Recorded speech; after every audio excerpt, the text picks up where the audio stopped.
Now let's take a quick look at the sequence of events in the last 12 days. So in the wee hours of June 13th, Israel launched a major airstrike on Iran. Over 200 Israeli jets dropped 330 plus bombs on about 100 targets. Targets included Iranian nuclear sites, military bases and infrastructure.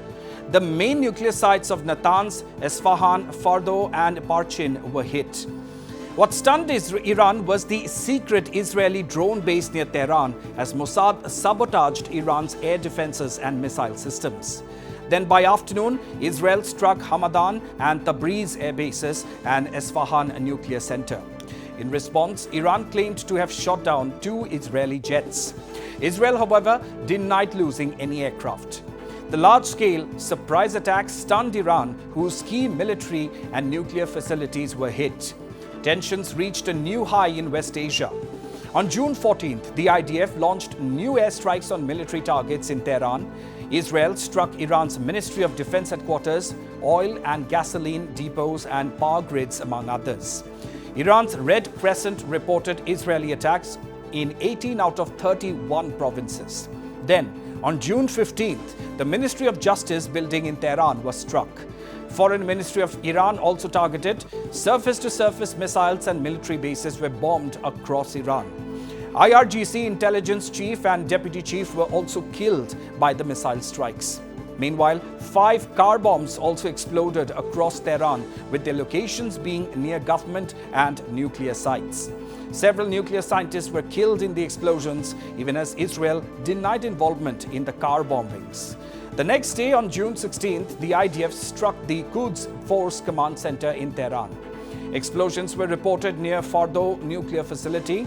Strikes also hit Parchin military installations. 120 surface-to-surface missile launchers destroyed, which comprise 30% of Iran's inventory, was destroyed. IRGC intelligence chief Mohammad Kazemi, Hassan Mohakik and Mohammad Khatam were killed in a precision airstrike. One Iranian state broadcaster employee was killed in the bombing of its headquarters.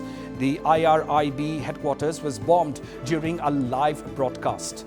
Evacuation orders were issued in parts of Tehran by the IDF.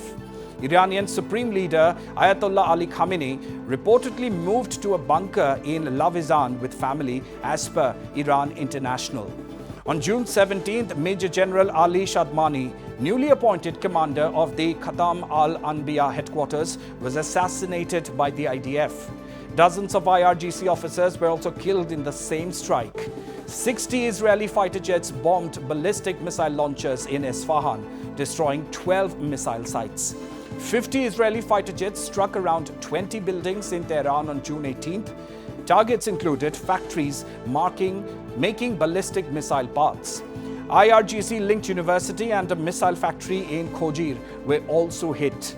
Iran's internal security headquarters was destroyed. Iran said it shot down an Israeli F-35 jet over Javadabad, Varamim. The Israeli Air Force launched airstrikes in Tehran during the night. The next day, that is June 19th, dozens of military sites were hit by Israel, including air defense systems, missile production facilities. Israel also struck a nuclear weapons development site in Natanz. Iraq's IR-40 reactor containment building was destroyed, along with nearby distillation towers. Israel also claimed it destroyed 2/3 of Iran's missile launchers. On June 22nd, US warplanes bombed nuclear sites in Iran. US B-2 aircrafts entered Iranian airspace undetected.